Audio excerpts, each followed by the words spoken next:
ma'asi pakaan nama yasku rabbah wa man asbaha li umurid dunya khazinan faqad asbaha sakhitan Allah wa man watawadda'a li ganiyin li ginahu faqad dhahaba thulusu dinihi au kama qala sallallahu alaihi wasallam.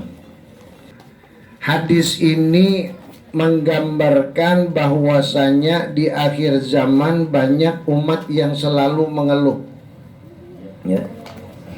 Bahkan kita saksikan sekarang ini banyak sekali umat yang tidak pernah mau menerima keputusan Allah. Padahal yang dia punya, yang dia miliki, yang dia rasakan luar biasa, lebih dari secukupnya. Namun sangat disayangkan dia masih mengeluh, masih menggerutu, bahasa Banjarnya menggerunum. Masih menggerunum lagi. Kenapa sampai demikian? Karena dia tidak menerima keputusan Allah. Padahal sudah sering disampaikan oleh para ulama bahwasanya kita ini sudah berikrar kepada Allah setiap hari, bahkan setiap sholat kita sudah ikrar kepada Allah. Apa janji yang kita ucapkan, ikrar yang selalu kita sebutkan, khusus di setelah sholat subuh, di dalam sholat subuh, dalam doa kunut, kita selaku mengatakan kalimat falakal hamdu ala ma qadait. Aku puji engkau ya Allah apapun yang engkau tentukan. Namun sangat disayangkan ikrar ini tidak dipahami, sehingga dia selalu mengeluh.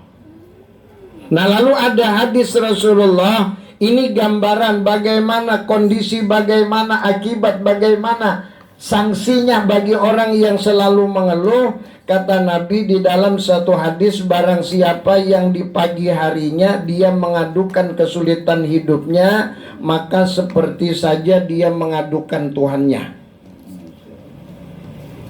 Orang yang mengeluh pagi-pagi, mengeluhkan kehidupannya, kesempitan hidupnya, diceritakan ke orang lain, sama halnya dia mengadukan kepada Allah, sama halnya dia tidak terima dengan keputusan Allah. Kemudian barang siapa yang di pagi harinya merasa sedih karena perkara dunia, yang diperoleh itu tidak sesuai dengan yang dimaksud, lalu dia mengeluh, ya, maka sesungguhnya dia menjadi orang yang marah kepada Allah. Barang siapa yang di pagi hari lalu dia merasa sedih karena perkara dunia, maka sesungguhnya ia menjadi orang yang marah kepada Allah. Dan yang ketiga yang paling perlu kita pahami, barang siapa yang merendahkan dirinya kepada orang kaya karena kekayaannya, maka sesungguhnya telah sirna darinya 2/3 agamanya. Na'udzubillahi min dzalik. Suruk lawan orang sugih lah. Ketujuh, memaraki orang sugih karena mengharap hartanya, bahkan kayak dicucuknya di hidung biar lah. Kayak sapi dicucuknya di hidung. Bila jur orang sugih itu nampak kahakun bener tuh kuwitan dikalahkannya. Mohon maaf, kadangkala sampai dia kalahkan kewajiban kepada Allah. Apabila dia sudah disuruh oleh orang kaya, dia tunduk kepada orang kaya karena mengharap kekayaannya, kadangkala urusan kepada Allah dikalahkan. Orang yang seperti ini, kata Nabi, 2/3 agamanya hilang sudah. Lah, tinggal 1/3 aja lagi biar. Pada saat posisi seperti itu, kalau seandainya dia meninggal, bahaya Pak, bahaya benar itulah. Kalau seandainya pada saat dia sedang tunduk kepada orang kaya karena kekayaannya, atau tunduk kepada pejabat dengan jabatannya, tunduk kepada penguasa karena kekuasaannya, hati-hati 2/3 agamanya hilang. Ya. Kemudian dijelaskan di dalam kitab ini, barang siapa yang sedih karena perkara dunia, maka dia sungguh marah kepada Allah karena tidak ridho kepada qadha atau keputusan dari Allah Subhanahu wa ta'ala, serta tidak sabar atas bencana terhadap dirinya, ya. Jadi kalau kita selaraskan dengan janji, ini sangat keliru loh Bapak Ibu, ya. Kita sudah berjanji lawan Allah, aku puji engkau ya Allah apapun yang engkau tentukan. Harusnya setiap apapun yang diberikan oleh Allah, sedikit atau banyak, menyenangkan atau menyedihkan, tetap ucapkan kalimat alhamdulillah, ya.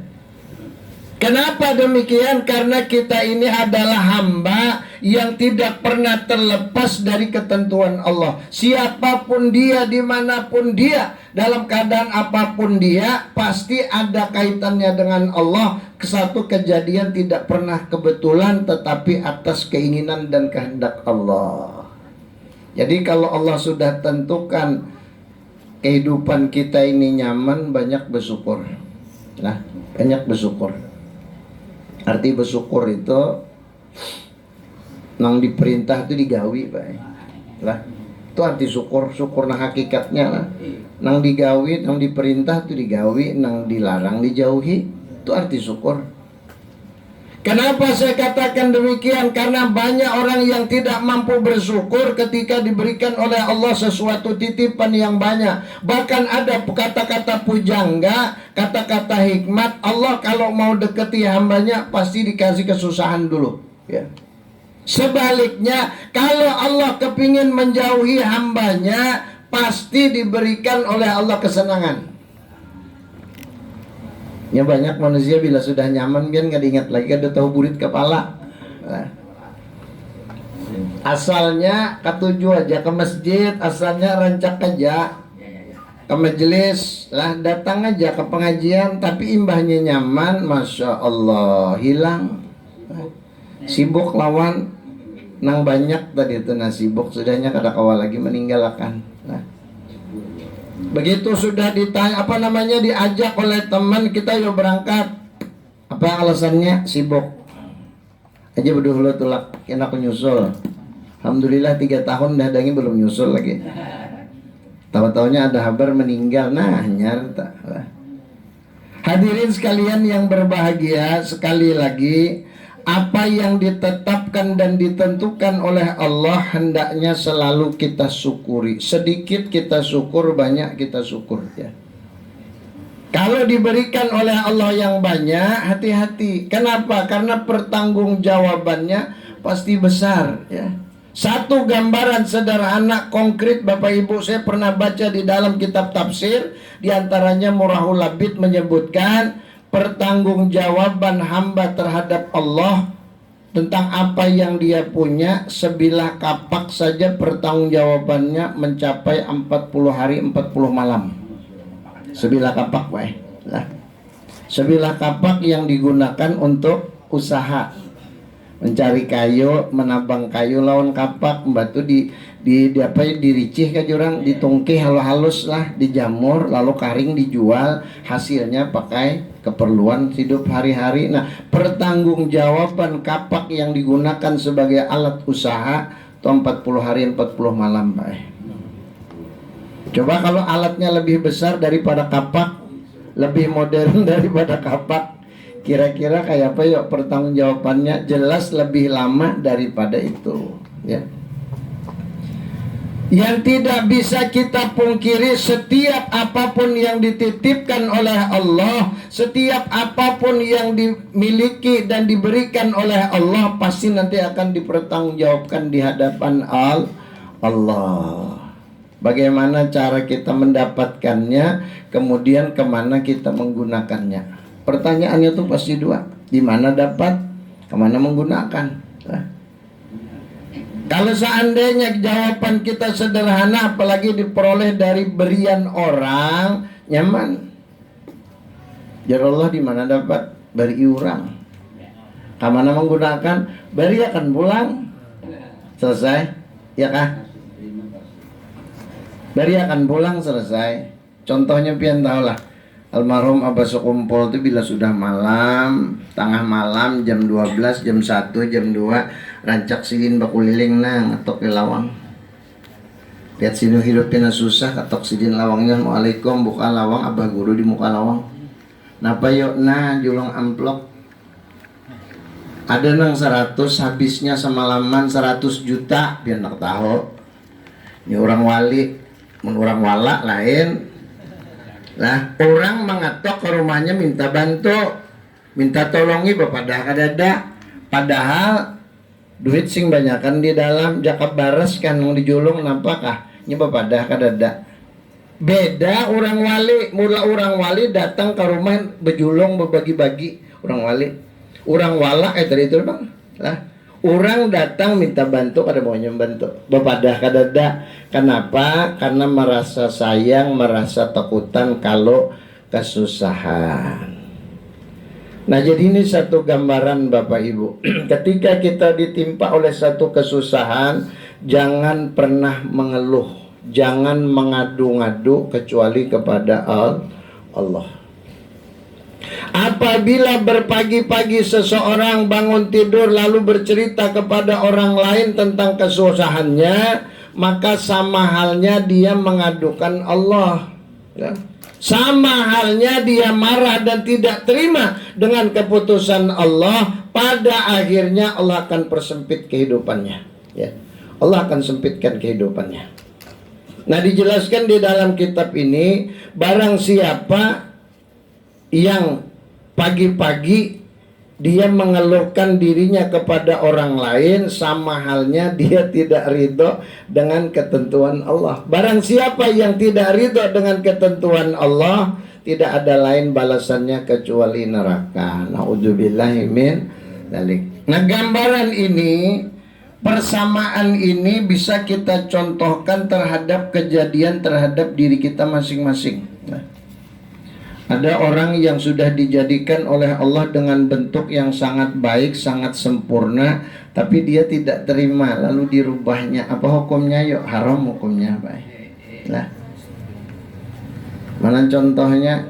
Bagus-bagusnya rambut sudah keriting, harus di rebondingnya. Paham dah, di rebonding, dilurusakan. Bahari orang banyak rambut lurus, hendak bakariting. Lawan apanya bakariting? Lawan susuk rinjing. Dipanasinya nah susuk rinjing, dipuntalakannya hakun luyuh dahi. Lalu orang bahari kenapa kada terima dijadikan Allah rambut kujur, lalu hendak dikeritingnya. Orang wah ini terbalik, nang rambut keriting sing bagusan di rebondingnya, dilurusakannya lah. Kada terima, sudah diberikan Allah Ta'ala rambut hirang, dijadinya kawan habang lah, disemirnya lawan nang warna nang lain. Bolehkah? Buka kitabnya. Apabila tidak terima dengan ketentuan Allah, jelas hukumnya haram. Garis bawahi pian ingatakanlah. Jadi kita kadang di mana ngati orang hendak besemir rambut, silahkan situ anak warna hirang, kabuk ke situ ayo. Lah, hendak warna apakah? Nang penting ketentuan Allah harus kita pahami. Apabila dia tidak terima dengan ketentuan Allah, hati-hati. Bagus sudah Allah Ta'ala berikan hidung sing bagusan, sudah kada terima. Supaya panjang kayak bukantan, ambilkannya plastik, dioperasinya. Operasi plastik panjang hidung, ya Allah. Pipi burik disayat. Ada akun plastik pipi burik disayat. Anak hidung, ya Allah. Daripada kehendakan mancung lah. Ditambahinya segala macam, merubah itu ndak boleh Bapak Ibu. Kalau menyempurnakan boleh ya. Contoh, orang bibirnya kada sempurna, rabit, bahasa Inggrisnya sumbing ya, kalau bahasa Australinya rongong. Bapak ya di mobil bingung biar supir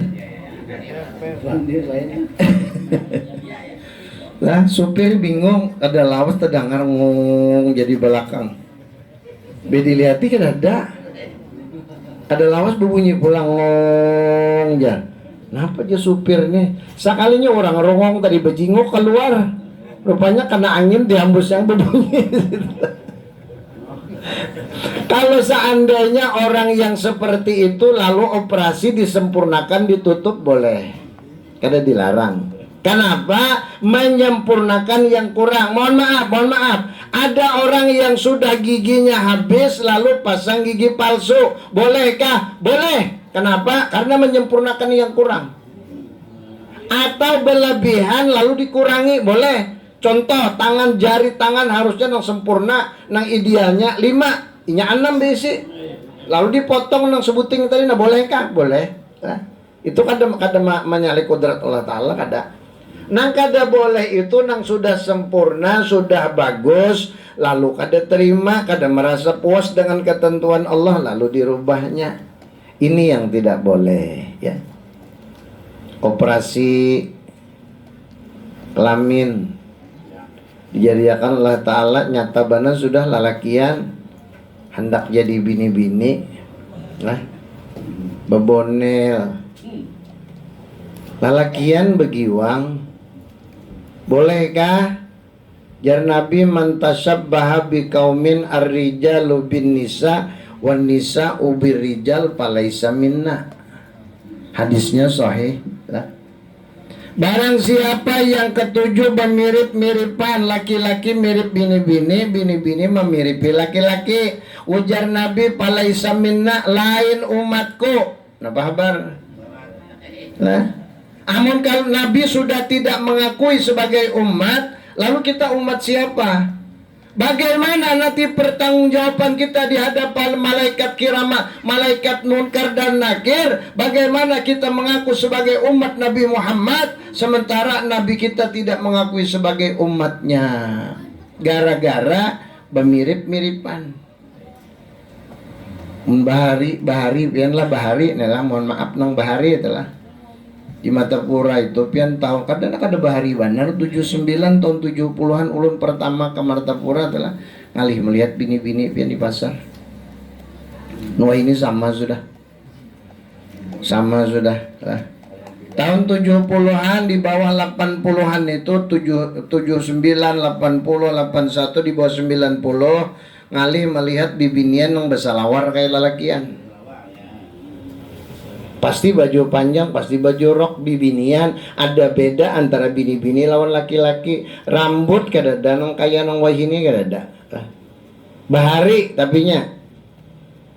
Nah kenapa mungkin masih memakai hadis itu kada hendak bermirip-miripan? Sebab apabila ketujuh mirip satu kaum, laki-laki mirip bini-bini, bini-bini menyerupai laki-laki, jar Nabi lain umatku. Kalau Nabi sudah menolak sebagai umat, naudzubillah, susah loh Bapak Ibu kita. Amalia apapun tidak akan pernah diterima Allah. Jadi kita hindarilah hal-hal yang masuk kepada kategori hadis Nabi itu, ya. Sampai kapanpun, dimanapun, ya. Kalau sudah Rasulullah katakan, jangan pernah kita berani melawan, jangan pernah. Sebab Rasulullah kalau sudah katakan tuh pasti akan terjadi, tidak mungkin tidak. Tinggal kita yakin atau tidaknya. Namun apabila dia tidak meyakini, kemudian dia selalu melanggar aturan-aturan Allah dan Rasul, hati-hati kalau Allah kasih istidrat, lanjuran. Nah lalu seakan-akan dia mudah, tapi jaga nanti begitu sudah masuk negeri akhirat baru dia menyesal berkepanjangan. Jelas Bapak Ibu ya. Berapa waktu lagi? sedikit lagi nalah ya. Hadis yang menyebutkan tentang kondisi manusia yang selalu mengeluh itu adalah gambaran nanti di akhir zaman. Tapi saya yakin saat ini sudah masuk, ya. Ini sudah masuk akhir zaman Bapak Ibu. Prediksinya ada yang memprediksi para ulama hanya 1.500, ya. Sekarang sudah 1.443. Berarti berapa lagi? 37 aja lagi, ya kah? 47 kah? 47 lagi, 47 tahun aja lagi. Khawatir kalau kiamat lah. Kalau ada kiamat kubra berarti kiamat sugro. ya, kiamat kecil. Kalau tidak terjadi kiamat yang besar, kiamat yang sesungguhnya, mungkin akan terjadi yang namanya kiamat kecil. Apa yang dimaksud dengan kiamat kecil? Manusia sudah tidak takut dengan ancaman Allah. Manusia sudah tidak takut melakukan perbuatan yang tidak diridhoi Allah. Bahkan di akhir zaman ini, manusia banyak yang bangga ketika maksiat kepada Allah. Akibat yang terjadi kalau sudah seperti itu, lihat aja, berkah diangkat oleh Allah. Begamatan diangkat oleh Allah berkah, ya. Nah, kalau sudah diangkat oleh Allah berkah, naudzubillah deh, tidak akan ada kebaikan untuk kepentingan negeri akhirat. Hadirin sekalian yang berbahagia, di dalam hadis lain Rasulullah pernah bersabda, kata Nabi, ala u'allimukumul kalimatil lati takallama biha Musa alaihi salam hina jawazal bahra ma'a bani Israel. Faqulna bala ya Rasulullah. Qala qulu Allahumma lakal hamdu wa ilaikal mustaka wa antal musta'an wala haula wala quwata illa billahil aliyil azim. Maukah kalian, kata Rasul, jika aku kabarkan, jika aku ajarkan kalimat-kalimat yang selalu dibaca oleh Nabiullah Musa alaihissalam ketika beliau menyeberangi laut bersama Bani Israel. Jar Nabi hendak kepadakan amaliyah jar Nabi nang dibaca oleh Nabi Musa ketika menyeberangi lautan bersama Bani Israel karena dikejar oleh tentara Raja Fir'aun. Apa yang dikatakan oleh Nabi Musa ini perlu, kalau perlu kita amalkan, baik. Kada panjang ada sampai sekilan, kada sampai sedikit aja mun hapun mahapalin alah. Jadi jawab sahabat, la baik ya Rasul, sangat senang sekali jika dihabarkan. Lalu beliau bersabda, ucapkanlah kalimat Allahumma lakal hamdu wa ilaikal mustaka wa antal musta'an wala haula wala quwata illa billahil aliyil azim. Itu aja kalimatnya, ya. Kalau kita dalam kondisi khawatir dimanapun kita berada, ucapkan kalimat itu, ya.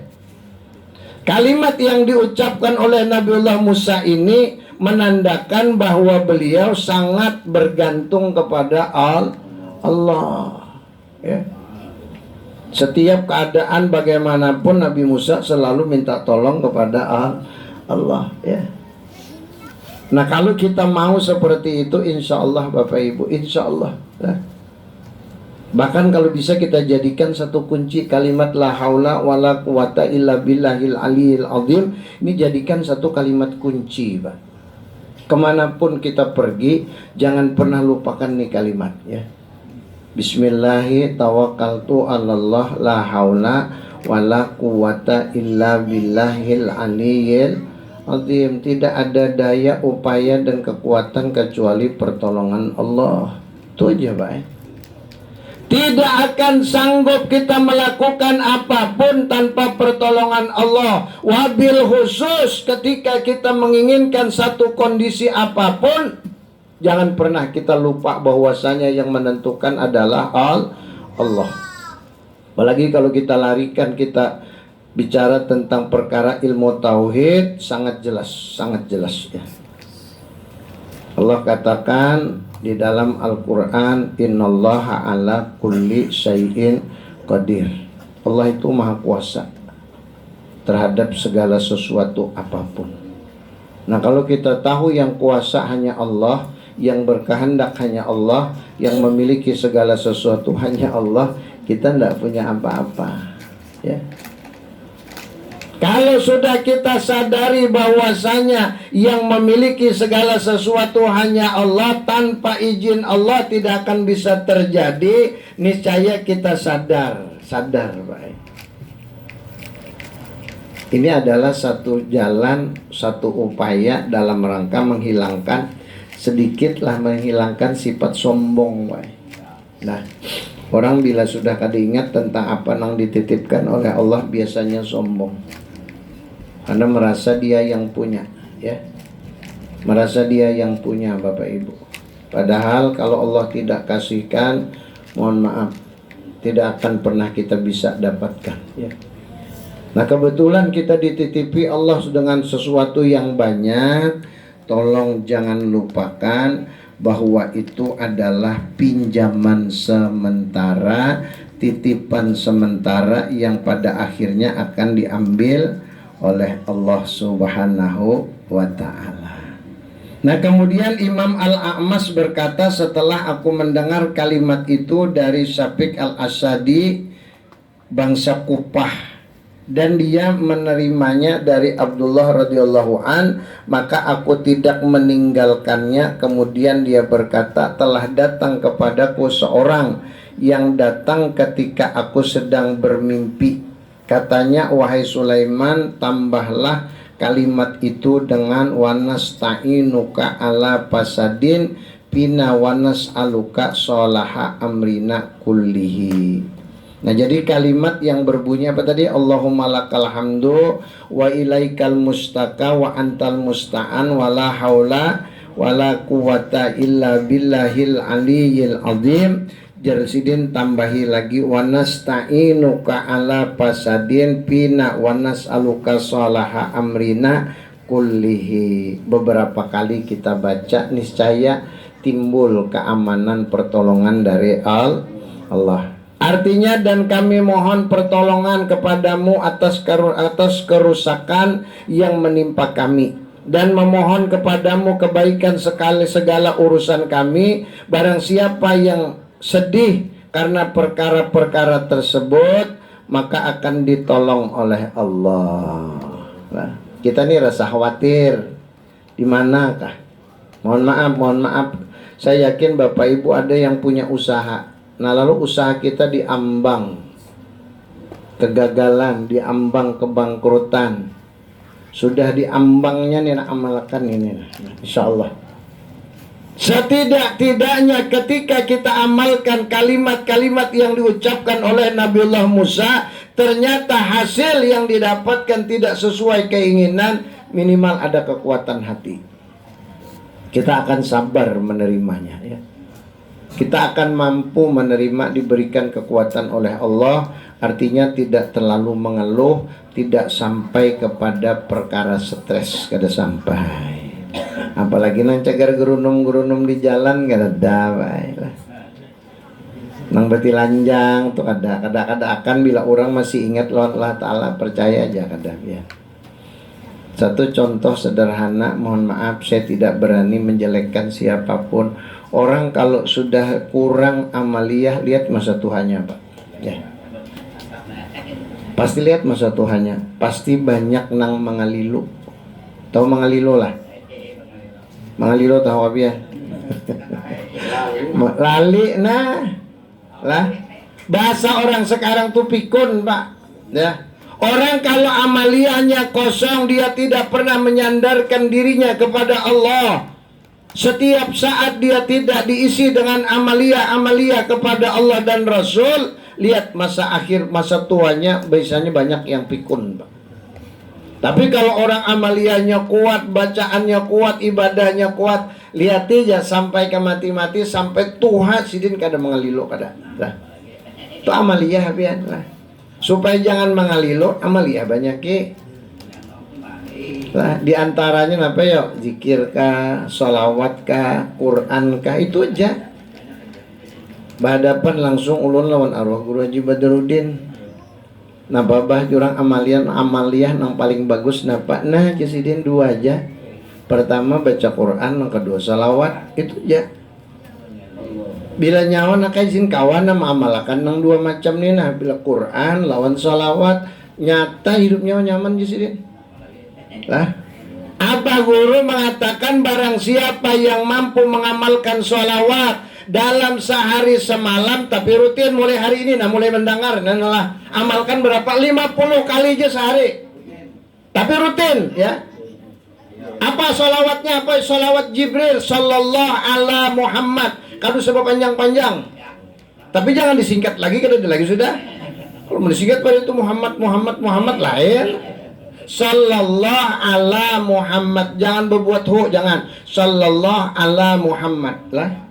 Berapa kali? 50 kali dalam sehari semalam. Kena Rasulullah langsung nang menyurung tangan anak bersalaman lawan inya lah. Masuk ke liang lahat, Rasulullah akan mendatanginya. Ketika dibangkit dari alam kubur, Rasulullah menyurung tangan membawai masuk ke dalam surganya Allah.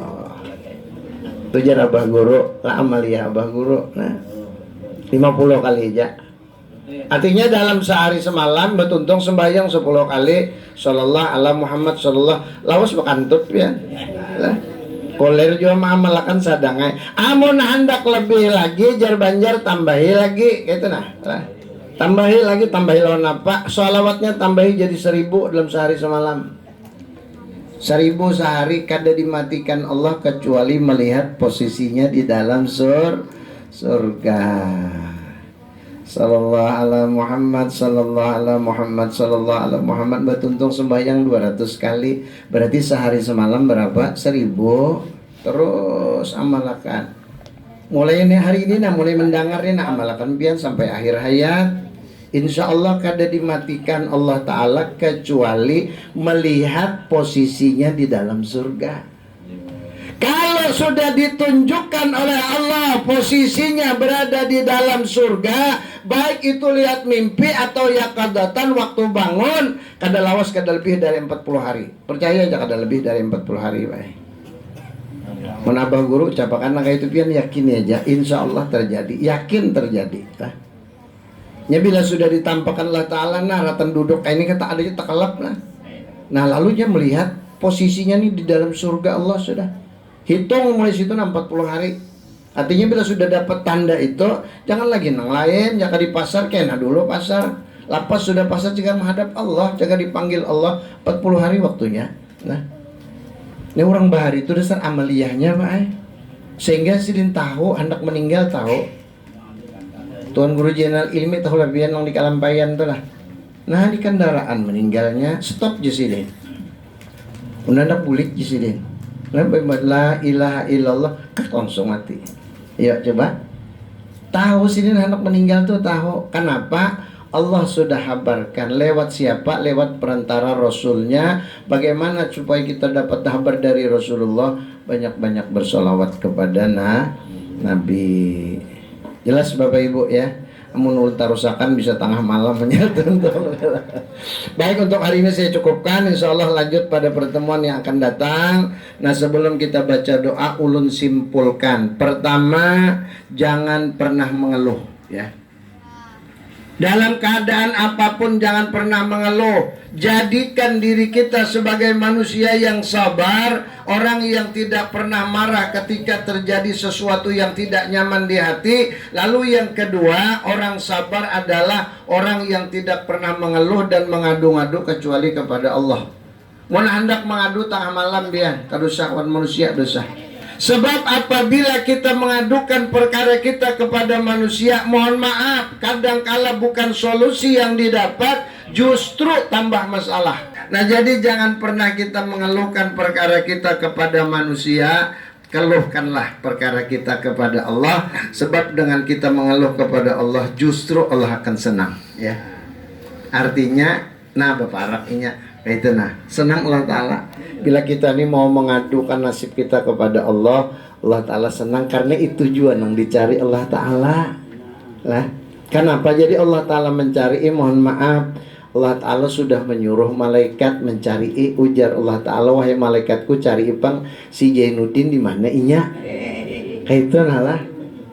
Bilanya malam Jumat biasanya inya ada di majelis. Bila malam Jumat inya adanya di masjid. Sekalinya di masjid kada ada lagi, di majelis kada ada lagi. Umpama cari ipang jar Allah Ta'ala di tempat lain, di tempat-tempat ibadah yang lain kada ada juga ya Allah. Ya sekalinya di karaoke situ umpama.